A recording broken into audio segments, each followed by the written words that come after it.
Hey guys, welcome back. It's Alex.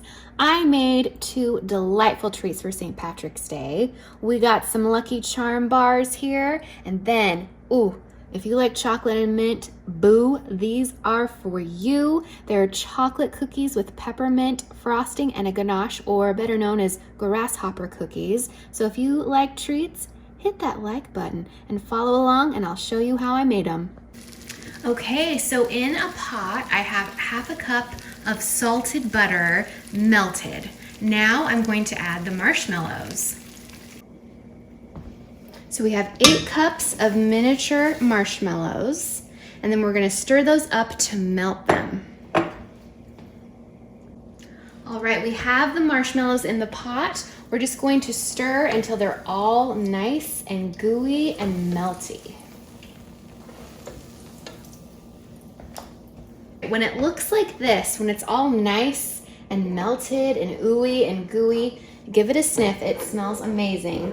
But when there's no big marshmallow clumps left, when it's all nice and melted, I like to add a little bit of vanilla. I feel like it just tastes really good. You can use clear or regular vanilla. I like using clear when I'm using different, like a cereal or something. Just a nice little pour.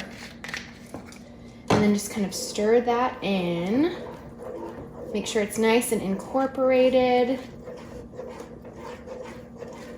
Okay, once that is nice and in there, now we're gonna fold in the cereal. Now it's time to add in our Lucky Charms. It calls for the whole box, so I'm gonna pour in a little bit at a time, and we're just gonna stir it together. I already opened it, so it would make it a little bit easier. We'll stir in some of it at a time. I think some of it just got that, all right. And you want to kind of fold it. It's kind of hot right here. So you kind of just want to fold it in and make sure to turn it to low. Or you could even turn it off. I'm going to have mine on low. Just do it a little bit at a time.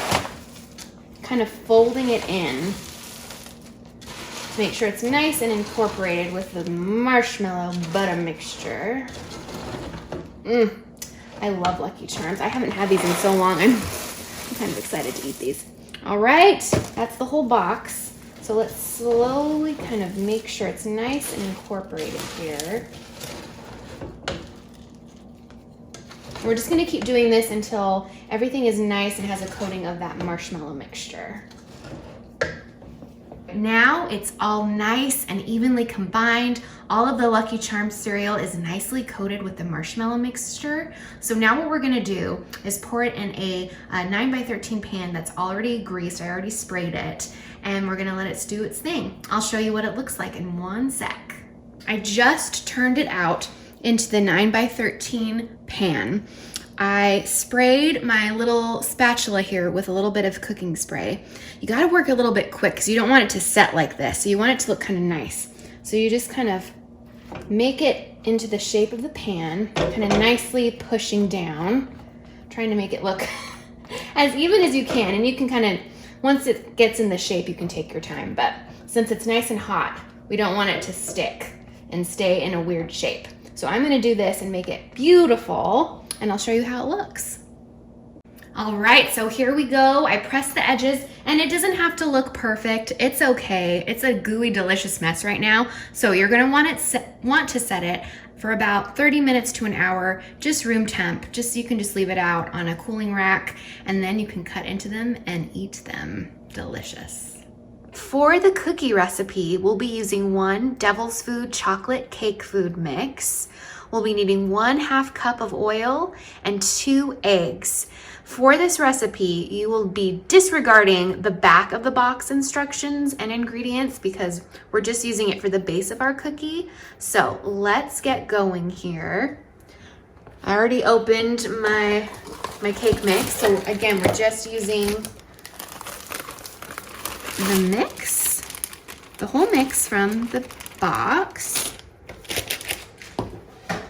And then we'll just be combining ingredients. So we got the 1/2 cup of oil. You can use vegetable or canola. I used canola because that's what I had.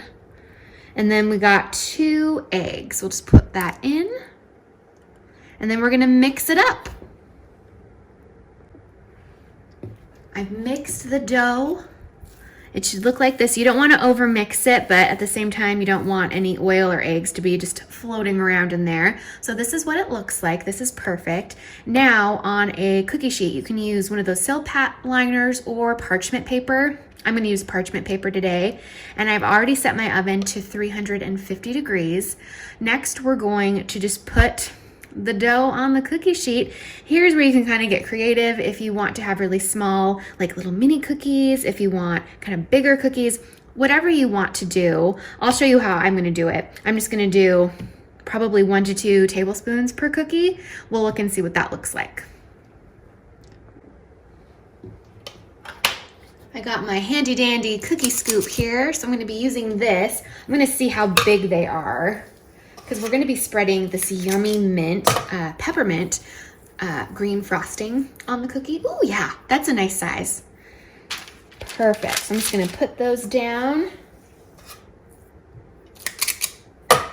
and then we'll bake them. I'm rolling them out just so they're really cute, perfect circles, but you don't have to. They can be kind of rough, because we are going to be putting that frosting and a chocolate ganache on top. Oh, it's going to be so good. You want them to have a little bit of space. But yeah, that's what they'll look like. And I'm just going to fill up the tray. Cue the music.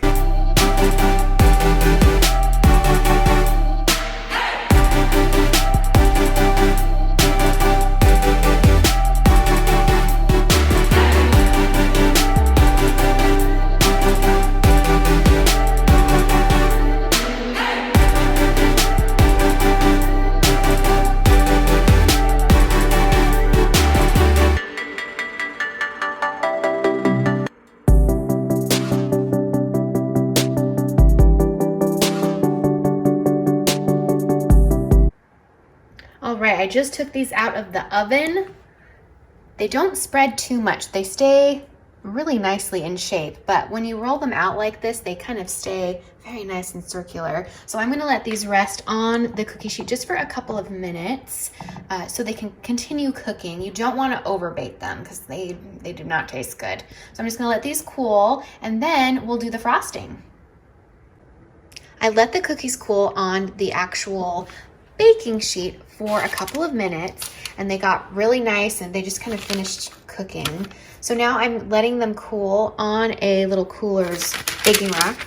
I just put a little piece of parchment down just so it wouldn't get the rack gross and dirty. So I'm gonna let those completely cool. The worst thing you can do, you're going to all this trouble making cookies, you go to frost them, if they're hot, it will not work out. It'll slide all over the place. It won't set up. So we're gonna cool these down so when you touch them, they aren't even warm. So we're gonna let those cool at room temp for a bit. And while that happens, you can clean the kitchen. That's what I'm gonna do. I'm gonna clean my dishes, and I'm gonna make the frosting for this. All right, for the frosting, we're gonna need the following ingredients. We're gonna need a 1/2 cup of softened butter. I actually cheated and I took this out of the fridge and I warmed it up in the microwave for 20 seconds, turned it around, did it for 10 seconds.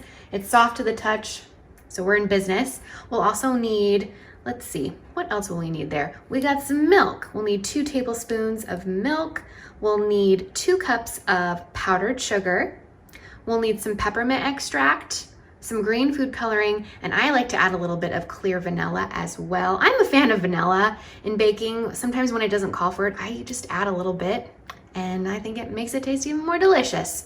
So I'm gonna mix all these things up, and we'll look and see what it looks like. It's gonna be a beautiful green color.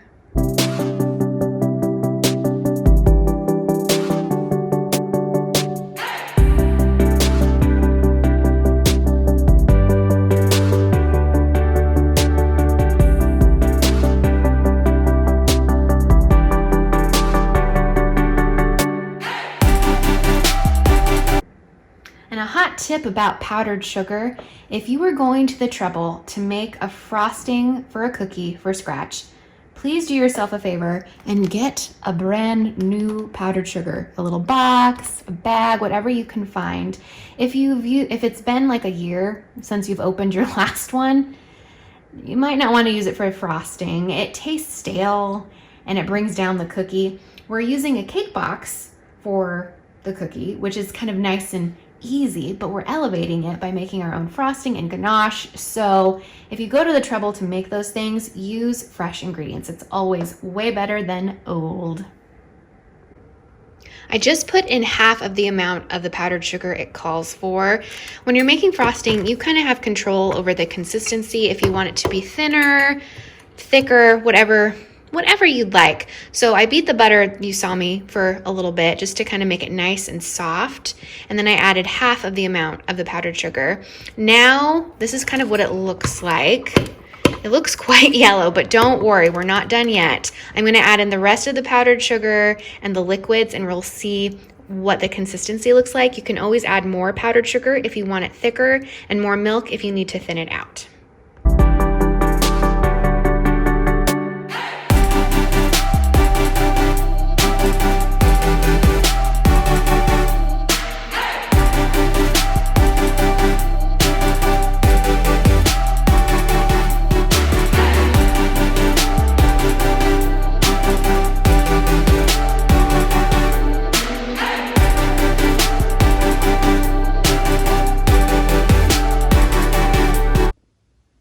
Just finished using the last of the powdered sugar. I added some milk. I gave it a good mix, and you'll be kind of worried because it looks really clumpy. It almost looks like cookie dough, but if you keep mixing, that's when the magic happens and it becomes a nice frosting. After I finished everything together, it was a tad it was thin when I added the milk. So I added just a sprinkle more of the powdered sugar. I added some of the vanilla. I added a teaspoon of that. And then with the peppermint, you want to be careful. You want it to be minty, but if you put too much, it tastes like toothpaste, which is not the vibe we are going for these yummy grasshopper mint cookies. And there we go, a beautiful mint color. I lost count, but you do whatever you like. If you want just a couple of drops, if you want it like super Kelly green, you'd put more in, but I like this very pretty mint hued frosting. All right, so I'm frosting my last cookie here. Well, you can use an offset spatula if you have one. If not, a knife or a spoon is totally fine. This made a good amount of frosting, but I just kind of do some dollops and kind of just work my way around. It doesn't have to look absolutely perfect because we're going to be putting that ganache on the top, but I want to spread it to the edges so you can see that pretty green. And I tasted it, FYI, the frosting's really good. It's very nice and lightly minty. Perfect, that looks good. So I'm just gonna put that here, and then I'm gonna get our ganache ready. Now we're going to make the ganache. I have 1.5 cups of semi-sweet chocolate chips. You could use milk if that is what you have on hand, and if that's what you like, go for it, darling. But we also have some butter in here. I have unsalted. This is about 5 tablespoons-ish. It's 1/3 cup. You need 1/3 cup of butter. You can do this in a double boiler, but to make it even easier, I'm just gonna microwave it. So when you use the microwave in chocolate, you do not want it to seize up. That's kind of the downfall of microwaving chocolate. So you kind of have to be a little finesse. You gotta be a little careful with it. So where you do it for 20 to 30 seconds, then you stir it, and you just kind of keep doing that until it's all melted. There's no chips left. It's all nice, liquid, chocolatey goodness. Let's check it out here. This is the first batch of 30 seconds. So see, pretty much the very bottom is starting to get melted. So we give it a little zhuzh, a little hello, how are you? Melt, melt, melt. Okay, so now I'm gonna do it for another 30 seconds. All right, let's see how this batch went. Ooh, the butter's really nice and melty on this one. Ooh, we're almost there. We just don't want it to get seasy. We actually might be done. Let's give it a little bit more of a stir here. We might not need 30 more seconds, but we do need a little bit more time. So I think I'm gonna do it for 10 and see how it looks after that. Okay, let's see how the ganache is. Ooh, it's looking so nice. See, ooh, when it has that shine to it, you know you're in business. I'm gonna stir it. I just don't want any chips. I want it all liquidy and beautiful. And the butter just makes it so nice and glossy and pretty. If you just did chocolate chips, it just wouldn't have that pretty shine. We are looking so good. So there's a couple of little hidden chips in there. So we're almost there. I'm gonna do another 10 seconds. We'll see. All right, I did it for 9 seconds because I was starting to get a little worried, but it is looking so nice. Yeah. Okay, I'm gonna keep stirring, keep stirring, keep stirring. It's kind of thicker. So I think I don't want to heat it up anymore because it might seize up on me. So this is good, a good consistency, nice and smooth. All right, so now I'm going to get a spoon and we're going to put the ganache on the cookies. Okay, so for this, you're gonna use a spoon. Take a little bit amount. And for this part, you kind of just zhuzh it with the back of a spoon. Like that. And that looks pretty. You can see the mint and the ganache. It looks so nice. And it will harden over time when you let it cool. So give it a nice little zhuzh. And it spreads quite nicely if you do it that way. So you don't even need a knife.